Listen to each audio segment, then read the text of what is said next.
If you or someone you know is struggling with alcoholism or addiction, do not hesitate to reach out for help. You can find numerous free resources on our website, thebeginagainpodcast.com, and there are tons of resources and support networks available online, in person, or just a phone call away. You don't have to face this challenge alone. Welcome to the Begin Again podcast. I'm your host, Gary Menkes. On the Begin Again podcast, we delve into the inspiring journeys of individuals who have overcome alcoholism and addiction and emerged as true trailblazers in entrepreneurship, business, sports, and beyond. Through authentic, uplifting, and profound conversations with our guests, we aim to shatter the stigma surrounding addiction and demonstrate that recovery can be a catalyst for remarkable success, strength, and resilience.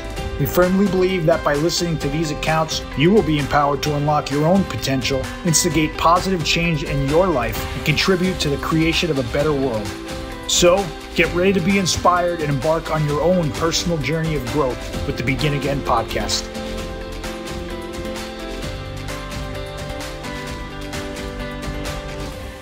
Welcome back to the Begin Again podcast. I'm your host, Gary Menkes, and joining us today is a woman that has dedicated her life to recovering out loud. She inspires so many, spreading hope and love. She is constantly raising awareness of the killer fentanyl. She just launched JSL Recovery in Orange County, California, where her mission is to help others discover their purpose, passion, and happiness in their recovery journey. She is the host of Jenny's Sober Lifestyle podcast. I could keep going. Jenny Leone. Jenny, thanks for being here. Welcome to the show. Thank you. You know what? I just need that introduction every morning and I'll be good for the whole day. So I appreciate that. Thank you. Well, it's all true, right? It's all true. So you're right. We need to talk nicer to ourselves. I'm speaking for myself. That's been a thing lately. Like, be kind to ourselves, be kind to each other, but be kind to ourselves too. Like we got to absolutely tread lightly. We've been through so much, right? And especially in our community. So through everything we've been through, I mean, right? It's such a common denominator. Again, speaking for myself, we're so quick to beat ourselves up for no reason, really. It's probably because of stories we've told ourselves in the past that are ingrained in us that we need to work through. So, but I know you have some experience with that as well. Yeah. Work in progress. Progress, not for perfection, right? And that's right. As long as we keep taking a good step forward and moving forward every single day. And that's how I look at it. 1% better every day. I'm on that right now, actually. Just going through, I took the masterclass, James Clear, 1% better every day. It's amazing. That's it. Move mountains, right? Yep. So Jenny, I see you everywhere. If I just go to your Instagram page, I will ask myself, how does she have the time? Because it's all day, it seems like, but it's so amazing and it's so inspiring, all the stuff that you push out. But how do we get to this Recover Out Loud world? Yeah, that's a long journey, but we can go back into all the details, but how I got into all the social media work is that I was working at a treatment center and I started a podcast for the treatment center when COVID hit. So this was before this huge burst of podcasts many years ago. And it's COVID. And I'm like, how the heck am I going to connect with people? Nothing is in person. And I had this idea because I come from a film and television background. I was like, you know what? Why don't I go online and just go live? And so for a while, that's just what I did. I just went live. And then I thought, this would be really cool to have on guests and this be a podcast. Yeah. And that's what it grew into. And I did that for several years. And, this last year, 2023 in June, I took a leap of faith, which we can get into, changed a lot of things in my life and launched my own podcast, left the company I was working for, and, just blessed to have an investor right now that's helping me through all this to get to where we need to go, that believes in my mission and what we're doing. Because people ask me that a lot. They're like, how do you just what do you do? Where do you make your money? How are you just doing this all day? Yeah. But with that being said, the treatment center is really going to ramp up in the spring. And when that does happen, Emily, my media director that's behind me here, Hi, Emily. She's a magical human being. She'll be doing a lot more with my posts. She does already, but the constant stuff for me will probably simmer down a little bit. But yeah, just recovering out loud is my mission. It's been put on my heart, to do this from the day I got sober. That's amazing. That's really incredible. And like I said, the stuff you put out is really It's different. It's so good. It really is. And so much of it seems from where I'm sitting, real. It's so authentic and it's really comes from the heart.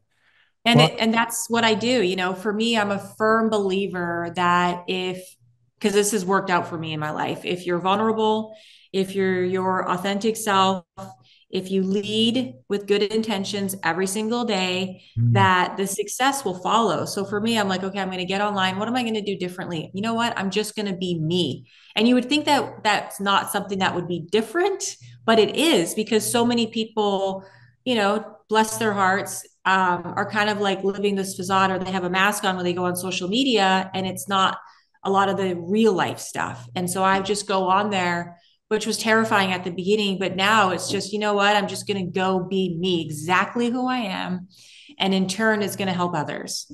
I love it. That's amazing. Now, I've heard you in the past. I believe you're from Vancouver, correct? Uh-huh.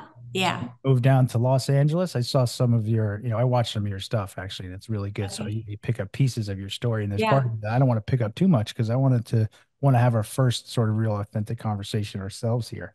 So tell us, Yeah. let's go back if we could a little bit and tell us, Mhm. tell us some of the dark days and what led us to where we got better today. Raised in Vancouver, Canada. Mm. I had a double life as a child. There was my one life that I was very detached from, where I was sexually molested my whole childhood from a family member. So age 3 to 12, right? And then I had this other life where I was, a happy child and played sports and had lots of friends. But there was always this other thing, this darkness, this trauma. And so that, I think, is what really segued me into drugs and alcohol, just trying to numb myself starting at a very young age. For me as a child, with that happening, we learned so much as we're growing at those years that were so impressionable. And so Right. for me, going through that long-term trauma, I really didn't understand what love was. I didn't trust anybody. I was over sexualized. Mm. Uh, I was very secretive. I had all these things where I was very confused, because I'm going like, well, this is a family member and they're supposed to love me. And it was very confusing, right? So I had all these things going around in my head. And when I finally told the truth, that's a very long story in itself, but the result of that was that he was arrested, and then put on probation, and it just got really messy. The family got divided, and so I turned to drugs and alcohol to numb myself. I didn't realize that's what I was doing, obviously, at that age, but it was just like, F this. I don't want to think about any of this stuff. And so back in that day, it was a lot of like psychedelics. So, I'd be popping acid at 12, 13 years old, and ecstasy, and smoking a ton of weed, and getting blackout drunk in a field somewhere, because that's what we did as teenagers growing up in a small town. And that obviously just, got worse and worse as I got older. But there was still another part of me that, I was holding it together somewhat. I finished high school. I was in film and television classes, working in that industry, booking, small little movie parts or modeling gigs from the age of like 13 on, which is what resulted in me leaving Canada and coming out here, because I'd made some connections out here. But yeah, it was two things. When I turned 18, um, the person that was on probation, his probation was up. It was 4 years of probation, 4 or 5 years of probation, and he started coming back around, Ugh. and it was super unhealthy for me, obviously. And I thought, I have to get out of here. I have to leave. And I was offered a job in LA for a TV show, through the one person that I knew out here that was an agent. And I left without even thinking twice. And it just goes to show you, because I look back now and go, holy smokes, like I was that messed up at just under 19 years old. I was ready to leave the country that I was raised in, moved to another country that I don't know anybody except one person. I married an American for reasons we won't get into that was over twice my age. Ugh. And here I am now in LA with a suitcase, $3,000 in traveler's checks, a husband that I didn't know, Mm. and working on this TV show. And that's how it all started. Jenny, how old were you when you told the truth finally about the, 12. you were 12 years old. And so Mm-hmm. he's in trouble and listen, where I'm sitting here, like probation, really? Like, oh, that's it doesn't seem to fit, and you talked No. about Vancouver also. I've been watching a lot of Gabor Mate, the doctor, and Uh-huh. he's always talking about Vancouver and how it's one of the Yeah. worst spots, maybe the worst spot in all North America as far as Yep. drug Mm-hmm. overdoses and everything. And he's the one the first couple of years ago I started hearing the word childhood trauma and started Mm-hmm. looking at, these are words I didn't know until, I mean, I've been, God willing, May, I'm going to be sober for 18 years and I still haven't looked into Congratulations. childhood. Thank you. Thank Yeah. you. Childhood trauma. And Gabor Mate is like, every single person, like I think he said it's 100% that is an alcoholic or an addiction has gone through childhood trauma. And then you I start agree. so many people, right, Jenny? Like you talk to so many people daily, right? You have people on your podcast, and it's like it's across the board childhood trauma. And childhood trauma Absolutely. could mean anything for anyone. Mhm. Kind of it's relative, right? But Right. you hear your story, and it's just like it's gut wrenching, and I have a daughter now, not that I needed it, but I have a daughter. She's 10, and you said from 3 to 12, 3 to 12, it's gut wrenching and you have that double life. And of course, just like the doctor says, right? What do we turn to? We turn to numb it. We don't want to feel the Yeah. pain we're feeling. We're ashamed or Exactly. whatever it is. And we that's what we do. And it takes over our lives. Mm-hmm. And so you're 18 and you move to LA, like you said, suitcase and a dream, $3,000 in traveler's checks, a husband, and you're starting to work. Tell us what happens when you get there. Yeah, and just to back up for 1 second, where you said about, that didn't seem appropriate for him to just get probation. He went to jail for a little bit, but that was also a thing that I was so upset about and wanted to numb myself with that. Like, how is it that I've gone and told the truth and finally had the courage and strength to do that, and then I was let down yet again by the system? Right. And Exactly. I mean, I'm 44, so this was a long time ago, Mm. and this is a small town, and half the family pretty much disowned me because he was the star athlete and all these things, and pretty much all said no, it was BS. And even though I had gone to doctors and specialists, and there was absolute proof of trauma, all of that, I got the short end of the stick, in that situation. So yeah, I came out here to the States. I'm very angry. I feel like I've been wronged in so many different ways. I can't trust anybody.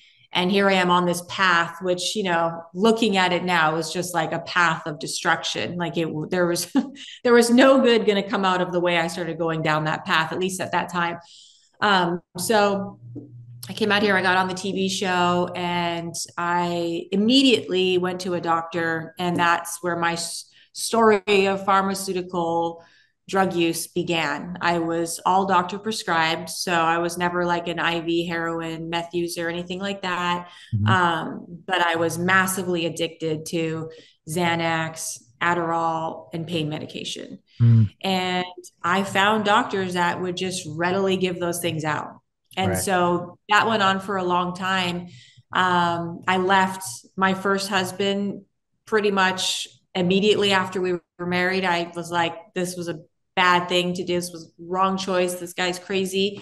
And I left. And, I kept thinking like, man, I have the worst luck with men, and God, my picker must be off. And it's like, okay, no, it's that you're repeating these patterns in this cycle because it's all you really know. And I didn't realize that at the time. Of course, now I can diagnose that, as what it was. But so yeah, it was just like one bad relationship to another. And now here I am in LA. I've met some cool people that work in the modeling and TV industry and start running with that crowd. And from there, I was brought into a world that was just as hard to get out of as the drug use, and that was the adult entertainment industry. Mm. And so for me, It started very slowly. It was like a 3, 4 year progression before I actually got into that industry of just doing things that were somewhat risky, like sexy lingerie or maybe a European topless magazine, just little things like that. Mhm. Um, but over time, I got deeper and deeper into it, was making a lot of money, and, got offered to do a contract with Playboy, to do work with them, with other females. And I didn't even think twice about it. And I was like, wow, this is an insane contract. I get to hang out with all these celebrities, live this lifestyle. Yeah, I'll do it. And in my head, back then, I thought I was so cool because I had no problem taking off my clothes in front of a Mhm. camera. I was like, wow, this is awesome. I'm so cool that I can just do this and not have a problem with it, not realizing that I was over sexualized. And Mhm. nobody in their early 20s should feel comfortable about taking their clothes off in front of a camera. Yeah. And so I really preach that with people that work in that industry, because just like drug and alcohol use, people that work in that industry statistically is over 90% of them have been traumatized as children, if not higher. Like, Right. come on, Sure. like the children that were brought up in a good family and didn't have these things happen, they're very unlikely to go Yes. down that road and get involved in that industry. So yeah, I was in this industry and had these blinders on because number one, I'm on these medications that are numbing me to like really understanding the reality of anything. And I'm surrounded by these successful people that have all these nice things. And now so do I. And I'm Sure. like, there's nothing wrong with this, like I'm good. Yeah. And so I did that for a very long time. I was in that industry for over a decade. During that time, I married an actor, fighter, actor guy, big, tough guy that I thought, could take care of me, keep me safe. I ended up having my son with him. I have one son. That obviously did not work out. But that's the path I went down. And for me, getting out of that was, and we can get into that too, but it's so tough because here I am as a child leading a double life, essentially have a mask on, right? And then here I come down to Los Angeles, and now I'm this AKA, this character that I play. Nobody even knew my real name. Like I was literally this alias, and that was me. And that's people didn't know me. Like I kept myself removed from everybody. Nobody knew that I was abusing medications. No one knew who my name was. No one knew who I was when I went home and washed the makeup off and put on a pair of sweats and was sitting there popping Xanax all night. Like they didn't know that. Yeah. And so I was so detached from reality that it was very hard to get out of it all. It must have been. You hear that too about the people that have been through trauma that you've been through at such a young age, right? The statistics, whether it's adult industry or, adult bars, if you will, like the Yeah. numbers of these poor girls is you said 90 something percent. It's probably higher, right? At least that's Yeah. what I've read. And it's just so sad and so terrible. But I can't help but think, you're since a young age too, right? You have this, you're living this double life so far, feels like, your entire life.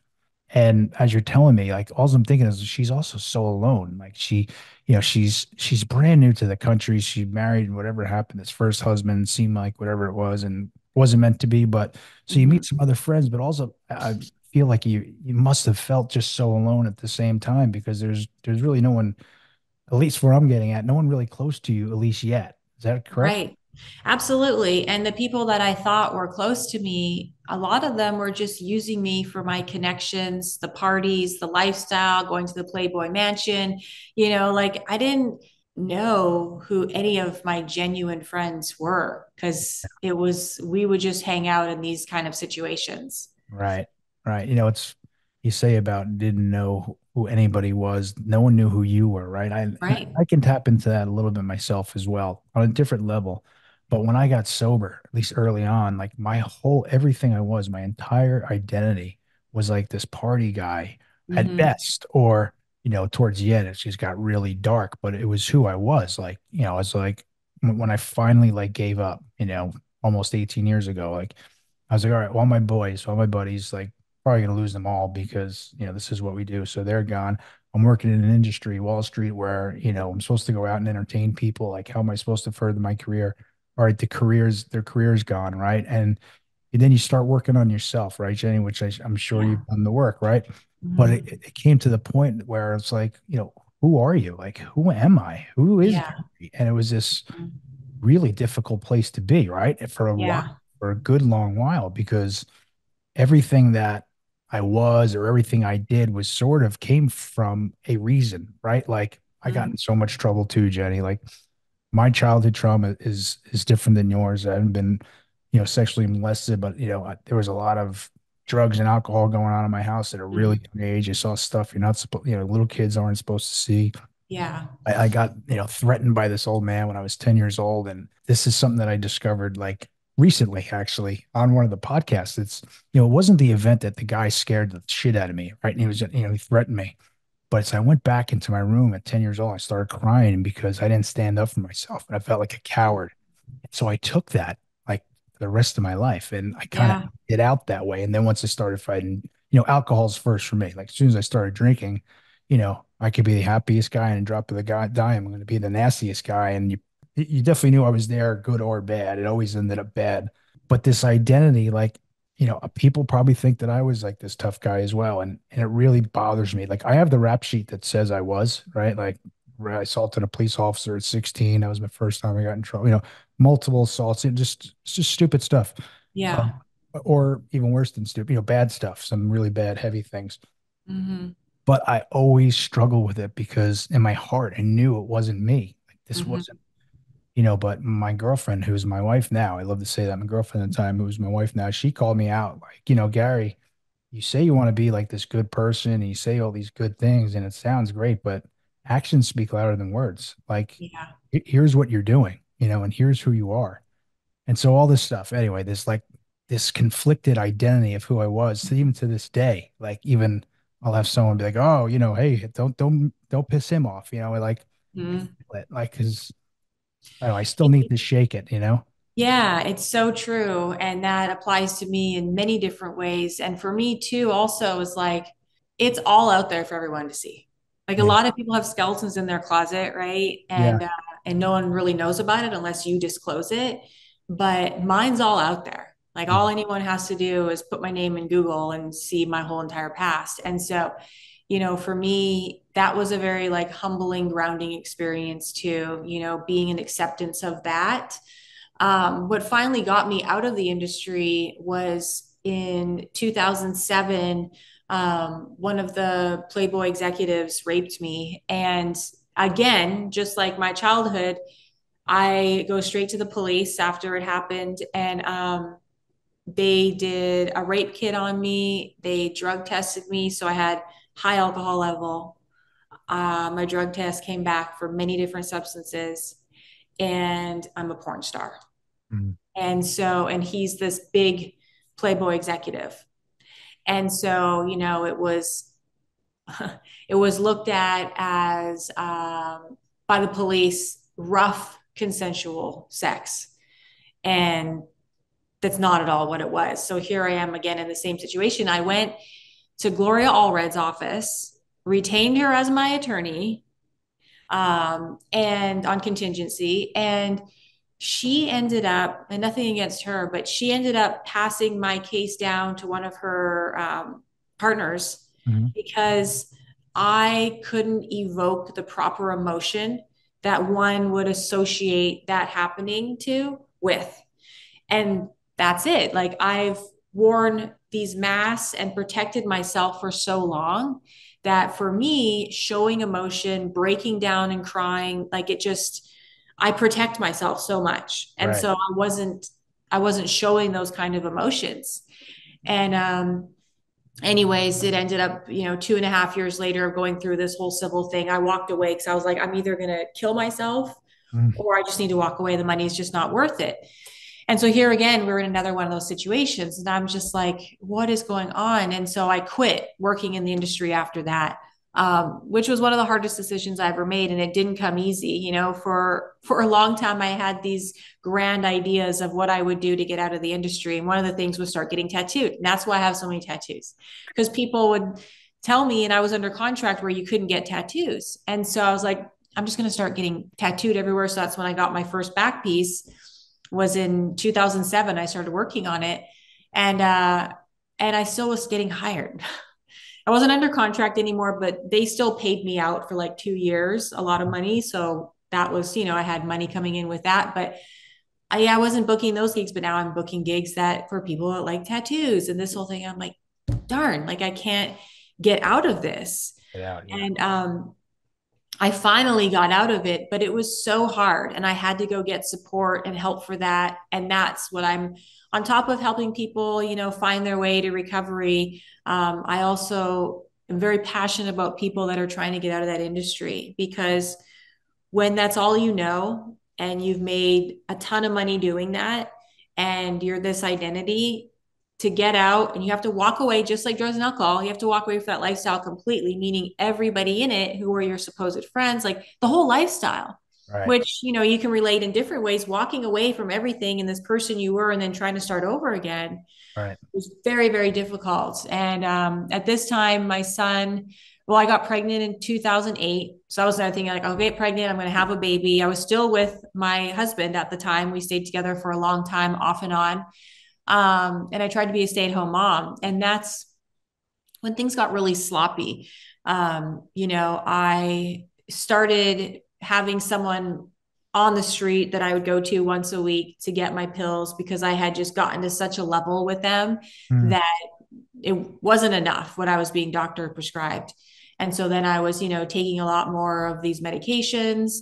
And I went on a 5150 3 times, which is a hold, like a psychiatric hold at the hospital, solely because I would take so much Adderall and not sleep. And here I am on all this Adderall. I'm still like PTA mom, doing all these things, right? So I wasn't drinking heavily at the time. And so I'm just on all these medications. And then I wouldn't sleep for days, and I would end up going into psychosis, and I'd end up in a hospital. Oh. So those things are starting to happen. Here I am, I'm now anorexic skinny, and I'm still like in denial as to like how big my problem is. And so I just thought, because I didn't hang out with drug users, like I was in the closet in my bedroom, right. I was very secretive, and I didn't look like a drug user besides being really skinny. It looked like I had an eating disorder. Right. And so, I tried to stop. I'm like, I'm just going to stop taking all this stuff, and had no idea what would happen. No idea. Yeah. And I would go into such gnarly withdrawal within like 4 hours, because that's how often I had to take stuff. Wow. That I would end up in the hospital. And so I was like, oh my God, I can't even do this. And so then I had this novel idea that I would add alcohol into the mix. I started off drinking as a kid, kind of, in my 20s, a little bit was drinking, but then really into the pills. And then I thought, okay, great idea, right? I'm going to start drinking. And by drinking, I'll get off all the pills and I'll just drink. And then I'll get off the drinking. And that was the idea. And it was a blessing in disguise, because when I started drinking is when I actually got really sloppy. And so it was becoming more and more apparent to people around me, there's something not right here. And that went on for 3 or 4 years. And so the final moment for me getting sober, I had so many bottoms. People talk about your bottom and what was that like? And I had so many bottoms. You would think I overdosed twice, overdosing, being on a 5150, putting myself in just horrible situations, not being a good parent some of the time. Those would be bottoms, right? But it wasn't anything like that. It was a very quiet moment where I was in my bedroom, and I had a gun in one hand, and I had my life in the other hand. And it was this voice, call it God, call it whatever you want, that just said to me, if you don't make a choice right now to get sober, you are going to die. And it was just as clear as day. And finally, after all these years, the first time I ever did it, I asked for help. And then I went to treatment after that, because I always thought that asking for help was a weakness. I had bad experiences when I asked for help and told the Right. truth in the past. And I didn't realize it at the time that actually asking for help was a very healing moment for me. And it was actually the most courageous thing you can do is to Absolutely. ask for help. Sure. And thankfully, I had somebody in my life at that time. He was an angel. He actually took the steps to help me. So helped me find a treatment center, and I went to treatment. And Amazing.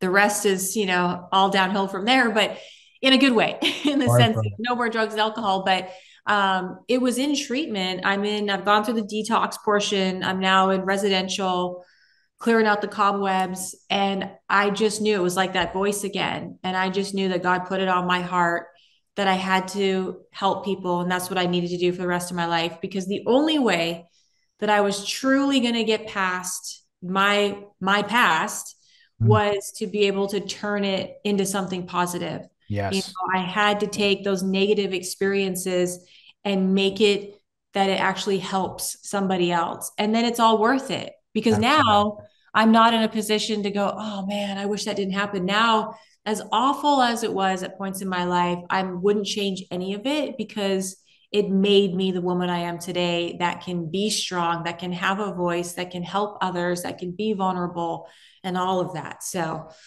It's amazing how many times often we hear our stories, right? And your story's incredible. But we have this moment, like we all have this like moment of the divine where it's like we're at the turning point, right? It says in yeah. the book, we're at the turning point, right? And me too. Like I've had so many worse Mhm. bottoms, Jenny, Mhm. than when I got sober finally. Like I went to rehab in 2002. When I was in and out, I didn't even put 90 days together. My sober date's in 2006. So I was in and out for 4 years, and just a disaster those 4 years were. It's just really Yeah. a place to be. But I was just sitting in my apartment on a regular, I always say it's a Tuesday night because it was as regular as could be. And it was all Mhm. alone. I was in my apartment in West 12th Street in the West Village in New York City, which is a great part. It was a great apartment. And I was just sitting in there and something was overcoming me. And I just didn't want to do it anymore. And I Mm. got sober in AA. Like AA saved my life. I'm of the camp. I say this all the time. I don't care less. I don't care how you get here. Like for me, if Yeah. someone asks me, AAs would save my life, Alcoholics Anonymous. So that's what I would share with them. But Yeah. I had that moment, like we all have it. Like we hear these incredible, sometimes, you get on our knees, say, God, please make it stop. And God enters, right? He Yeah. really does. And you had that moment, and you Yeah. had a gun in your hand, but you had your life in the other hand. I mean, scary, but beautifully said at the Yeah. same time because it's so real, right? Yeah. And I had a similar epiphany too, Mm. like I was so ashamed of all the stuff I've gone through up until this point, right? Like all the trouble, all the stuff. I still have self-esteem issues. I feel less than all the time, but I have the tools to sort of work my way out of it. And then, like we said at the beginning, it's a work in progress, right? We're Yeah. still trying to get there. But to be at this place now, I had the similar sort of epiphany where I was like, it dawned on me, I'm like, you know what? All that stuff, all that shit I done, all the shit that happened to me, all the stuff I put myself through, it's gonna help somebody else. I'm gonna flip it all on its head. I'm gonna flip it all over. I'm gonna put a Yeah. total 180 on it, and it's gonna be a source to help someone else. I Hmm. saw this amazing quote and I can't remember it, so I'm going to botch it a little bit, but it's sort of like, everything that we have been through, everything that you've been through, everything I've been through is going to be a beautiful roadmap for someone else in the future, how they're live their life properly. And you're Absolutely. living it. I mean, you're living proof of it. And now it's your life's purpose. I mean, it comes through and all you put out and it's coming through right now. Well, thank you. Yeah, and for me, I went to treatment. And then while I was in treatment, I enrolled going back to school. So for drug and alcohol studies, got my degree in that to be able to, be a life coach, be a case manager at a treatment center, and really, try to get in the trenches with all of that. So I did that. And that's what led me on the road of working in treatment and kind Mhm. of just working my way up the ladder. I started as a case manager, life coach, and then I owned and operated a women's sober living house. And I worked at other treatment centers doing, business development for them, which, you're having these relationships with their treatment centers. And now I'm taking it on my own to what I want to do.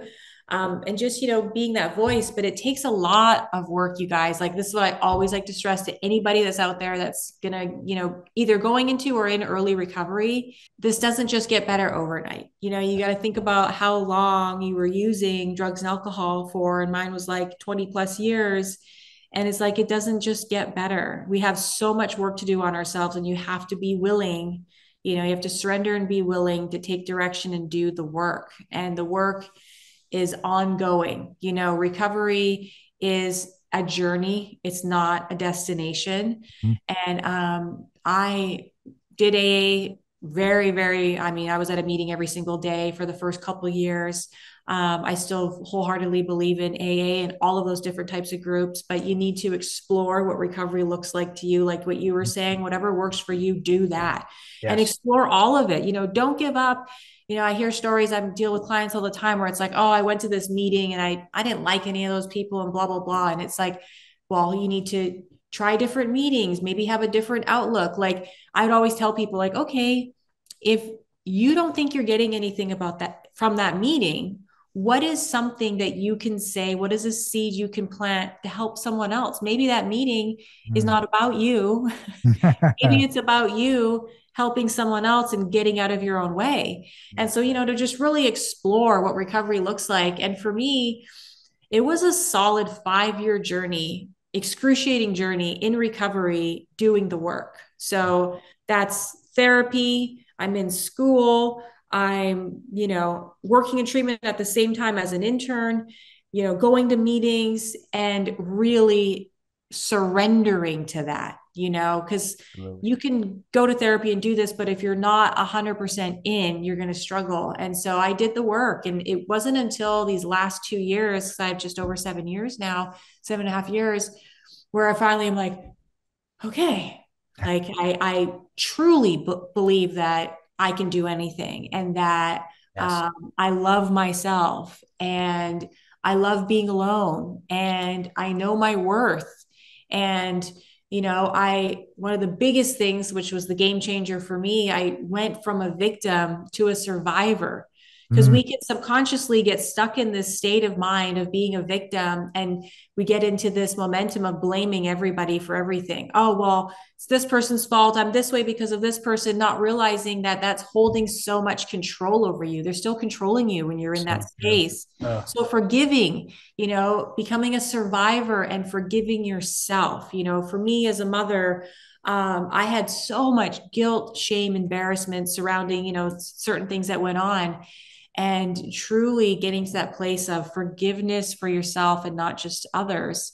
So there was, key things that were game changers for me, but it took a lot of work, and you just have to take it one day at a time, sometimes minute by minute, hour by hour. When I was in treatment, they tell me to go sit on my hands, because I would want to have all the answers and ask all the questions, and they're like, Jenny, go sit on your hands. I used to think it was so dumb, but now I get it. And I'd have to just literally go sit on my hands, and you'd have to pause and think about things.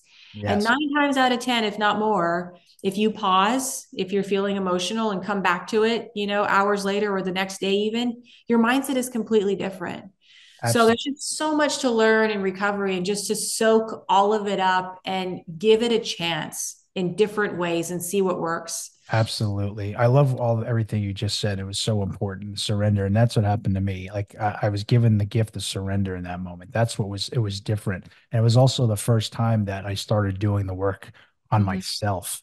Yeah. I was asked to breakfast last week by a friend who's really struggling. He's going through some stuff, and he asked me for help. Can you can you sit down with me? Right. And then, right, those are the gifts, because, this guy Absolutely. wasn't getting those phone calls 18 years ago. I was the last person you'd ever consider having a conversation like that. Right now, I get them all the time. Right. And so now Yeah. we're recovering out loud, which is a semi new term, not that new anymore, but perfect strangers are reaching out to us now. Right. And there's nothing more fulfilling, right? But Mhm. you talk about the victim versus the survivor, and Mhm. it's the stories we tell ourselves, right? And Yeah. that's what I was learned when I went through. For me, it was the step forward, and you start writing down Mhm. all my personal inventory, right? And it's the first time I shared any of this stuff with anybody, because not only was I ashamed of sharing a lot of this stuff, there was also part of me like, you don't rat anybody out. Like there was stuff about my father. I was like, Uh-huh. I kept it in my back pocket my whole life. Like Yeah. I'm gonna drop this bomb on someone one day, and I just never did because I felt like I'm ratting, I was like a ratting him out. And so, all that stuff it didn't compute with my all of my instincts, right? Some stranger says, "Hey man, here's my phone number. Give me a call tomorrow." Like I said, all my instincts are like, get the fuck away from me. Like I'm not calling Yeah. dude tomorrow, but I was like, you know what? It's working for them. I'm gonna Hmm. do what they tell me. For this was the first time I was just like, I know nothing, and I'm gonna go in Yeah. there with an open mind.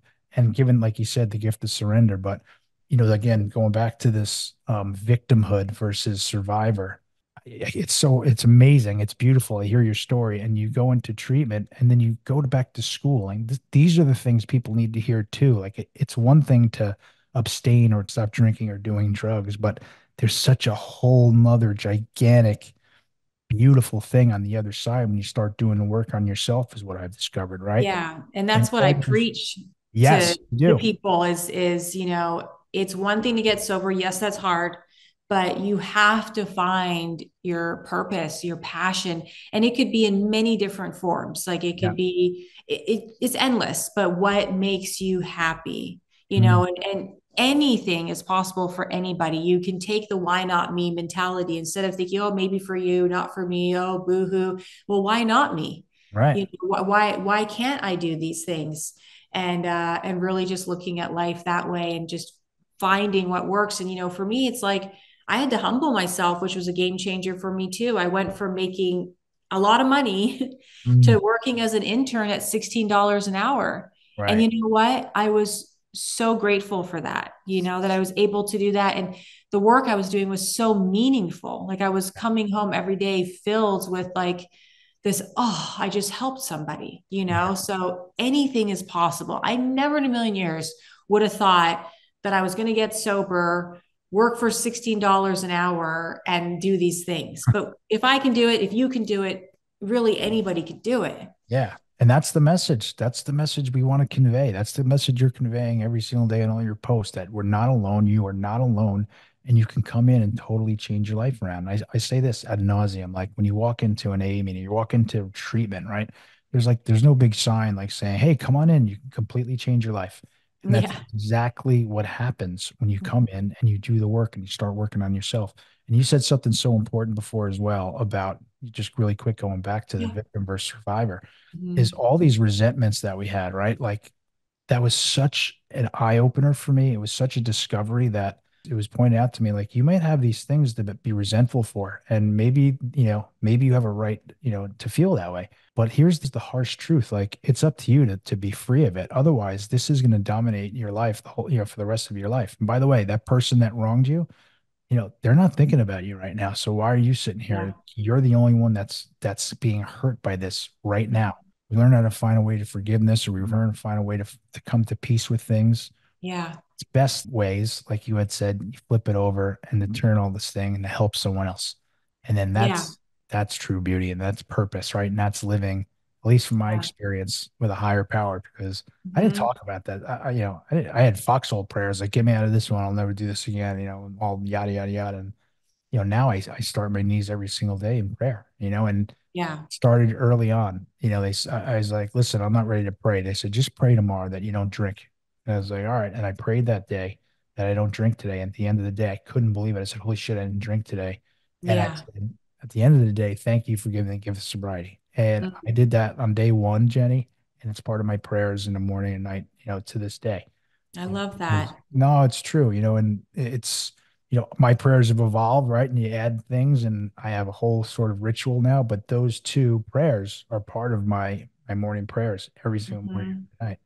And then here's And another thing which I love to share is, yeah. you hear this in recovery, like you say, property of my recovery. Like you can put a sticker and say, "Oh, this thing, or this, material thing, this house, whatever, I owe to my recovery, because if it wasn't for my recovery, I wouldn't be here, or I wouldn't certainly be talking to you." But it's also my family. Like like I said, I'm going on 18 years old, and I'm eight, going 40, Really? but going on 50 years old, to be clear. I didn't, that was a Freudian slip, perhaps. But God willing, like I said, I'm going to 18 years, which is a lot of one day at a times, right? But my children have never seen their dad drunk. And so it's not even them seeing me drunk. I know the way I drank. And it's funny too, not to back up, but you had said, you were pills and there's like the drinking sped things up for you. Yeah. It was the opposite. Like I was alcoholic from the get-go. It's when I found cocaine later, like the cocaine sped everything up for me, like as far as Yeah. the demise, and it sped my whole just, darkness up for me. But if they ever saw, forget about all the acting out, like my aura, my energy in me, just one drop of alcohol in me. I know it sounds crazy. I know it's the truth. They would sense it and they would Mm. immediately be like, wait a minute, what happened to dad? He's a little Yeah. different right now. And I was talking to my buddy about my kids, and I was just talking about my son. I'm like, he's such a great kid. He's nothing like I was. I was such a little wise ass in trouble and nonstop when I was 9 years old. And he's like, well, Gary, he's growing up in a different environment than you are, right? I'm Mm. like, oh yeah, right. And so when you break things down, or again, speaking for myself, when I break things down, things I'm grateful for, like Mhm. that could be like I could stop right there and I'm doing okay today, right? Yeah. A sober dad for my family, right? And Hmm. that's a win, right? That is a total win. Absolutely. Yeah. Yeah. And staying in that gratitude. I mean, it's something I always say too. It's like, no matter what's going on or having a bad day, we can always go to gratitude of things that we have now that we're so grateful for. And the bad things don't seem as big. And Right. touching on forgiveness just real quick and having a higher power, I struggled with it. I know a lot of people in early recovery struggle with that. I don't believe in God and, Hmm. how I'm not going to forgive this person. They don't deserve it. And I always would say, what worked for me, it's like, you know what, I'm just going to turn it over Yes. to my higher power as I see it. And you could see it as anything, and for me at the time, it was, I'm just going to turn this over to my higher power. And what brings me the most like clarity and gives me the most like spiritual full body experiences being down by the ocean. So for me, that's what it was. And I said, I don't have to forgive them in the way that it forgives what they did. Mm. It's just turning it over so you don't have to carry it with you. Because for years I was like, I'm not forgiving that person. They did this to me. Why would I forgive Yeah, of them? But course. just letting it go so that you don't have to hold on to it anymore. That Yeah. doesn't mean you have to be friends. It doesn't mean you have to say what they did was okay. It's not No. about that. Such a good point. Really important, and that's part of my prayers too. And it's literally is as literal, excuse me, as, God, please remove this from me at once. Please take this from me. Please take this Yeah. from me, or please take this resentment from me. And that's why, you go through the steps and you said it's the journey. There's no graduating. There's no like we get to a certain place. I think if there's Right. anything we're chasing, we're Yeah. chasing our sobriety. That's pretty clear, right? But I'm chasing peace of mind, right? I'm chasing, there's things that I want to do, and it's all around service now. Like, how can I help people? This is where this podcast started from. Like, I don't have enough sponsees. There's more. I wish I could do more. And I was like, maybe this podcast, maybe we can do more and, a little I bit of, love it. right. And Yeah. that's where it came from. So, and like I said, I think off camera, the amazing people like you Oh yeah. is just like that wasn't part of the little business plan I wrote up. Like, Mhm. oh, by the way, I'm going to meet incredible people, vulnerable people sharing their amazing stories that Yes. are just here to help other people like yourself. Like, Mhm. what a beautiful thing that is. Yeah. That is I something I'm didn't grateful I for. didn't realize how much I was going to get back from just I had my Instagram account for a few years, but I never worked it. It was like a dead account. So I came back on in June and started doing this work on there, May, June. And the outpour of people that reach out to me every single day that I know are so genuine. Like you're Yes. saying, it's like more genuine. I trust them more, even though I don't know them, than, maybe Yes. people that I know because they're just speaking their truth. And, Absolutely. it's like we know we're doing a good job when people feel safe to be vulnerable with us. Well, And so yeah. I just keep pushing like it's working, by having my account and recovering out loud. Just in the last 6 months, I've helped a few people get sober, that have never done it. And an elderly lady, and just, these amazing stories where I'm like, just keep doing it and keep showing up every day, no matter what. Even if you're having a crappy day. Yesterday, I was like all in my head over some stuff, and I was like, screw it, I'm just going to go on and do a story about it and call myself out and show Yeah. people like I struggle too, and it's just for me, having people that I can look up to, I have mentors in my life. It was like pivotal for me when I got into recovery to like find these people, seek them out that I wanted to align with. But, you know, being that for other people, just, you know, spreading this message, and really all it takes is just being ourselves. It is. And sometimes that's the hardest thing. And sometimes, like, again, speaking for myself, we're still finding more. The more will be revealed about who I am and what Yeah. I want to do. You know, it's a process, right? It's a Mhm. journey. The whole thing's a journey.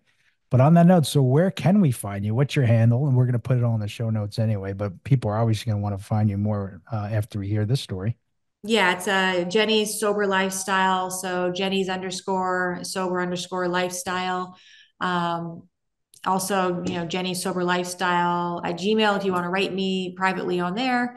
And then JSL Recovery. So the JSL Recovery Center, I did the announcement, but it's actually not going to launch like doors open until spring. When that happens, I'll message you, and I'm going to Yes. do like a big open house, and I'll probably go live a few times and just show everybody that for me is two part of my like long-term plan and vision. I want to be able to have this treatment center, Mm. truly help people the way I feel that they can be helped long term. And then the long term goal is to make enough money doing this in the private pay and insurance based treatment that I can open a nonprofit and provide services, resources, all of it for people that deserve it. They just might not have the money or the insurance. So that's the final long term goal. Hopefully, in the next 5-10 years, is to be able to open that and truly help anybody. I love that. That's amazing. And your YouTube channel, because that's where I see a lot of the Yes. Jenny Sober Lifestyle YouTube. And Yes. so you're thinking more in the spring is when JSL the doors will open because that was The doors exciting. will open, yeah, more in the spring. That's wonderful. Let me Yeah. ask you one question in kind of closing. And, you know, Okay. this is a question I ask not everyone, but you seem to live it. And the only reason I ask it is I was in a meeting actually, and some guy just kind of spoke to himself in the third person. Like, I wish I could talk to my 18-year-old self walking down the Mm. steps in this meeting. And you live that in a way, but I just want to ask you, what would you tell, 17-year-old, 18-year-old Jenny who just got to Los Angeles and knowing what you know now and you bump into her? What's your Mhm. advice for her? Know your worth, Mm, know your worth. And be patient. Know your worth, be patient. I was so about the fast lifestyle, mm, do drugs, fast result to feel better, fast money doing whatever I needed to do. And it's like nothing good comes from that usually. It's like you got to put in the hard work and the success follows, later. So just slow down, know your worth, be patient, and have a voice, mm. have a voice. Always stick up for yourself. If something doesn't feel right, if you're uncomfortable, speak your truth. Yes. Like you should. I'm at a place now where all I want is to be at peace, no drama, right? And so I know when my body starts feeling off, and if something isn't serving me and isn't right for me, I'm out. But back in those years, I was such a people pleaser. I just did what other people were doing and what they were saying, and just don't do that. Have a voice, just be you. You're worth it. You don't need to do all these things. It's just live your truth, live who you really are. And I promise you, people will love and appreciate you for it way more than living a facade. That's what I would tell myself.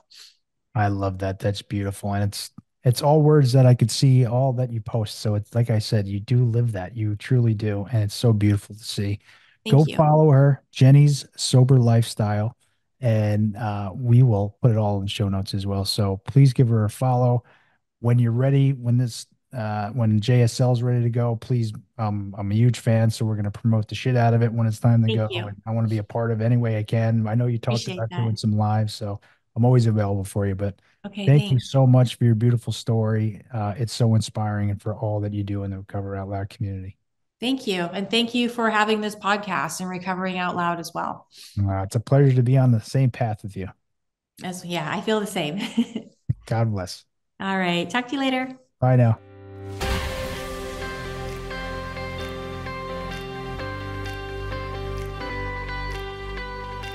Thank you for tuning in to another powerful episode of the Begin Again podcast. We sincerely appreciate your time and support. We hope that today's conversation has ignited a spark within you, affirming that recovery is not only attainable, but can also be a wellspring of strength and resilience. Our ultimate goal is to make a difference in someone's life every single day. By sharing these stories of redemption, we strive to empower you and inspire you to unlock your fullest potential, facilitate positive transformations, and contribute to creating a better future for yourself, for your loved ones, and the world at large. If you know someone who could benefit from listening to our show, please share it with them. And if you resonate with our mission and feel compelled to do so, we would greatly appreciate your support through a 5-star review, following us on Instagram, and subscribing to our YouTube channel, The Begin Again Podcast. The more positive reviews we receive and the wider our message spreads, the greater our collective ability to help others realize that change is possible in their own lives. Thank you once again for being a part of our community. May you be blessed on your own journey of personal growth and transformation.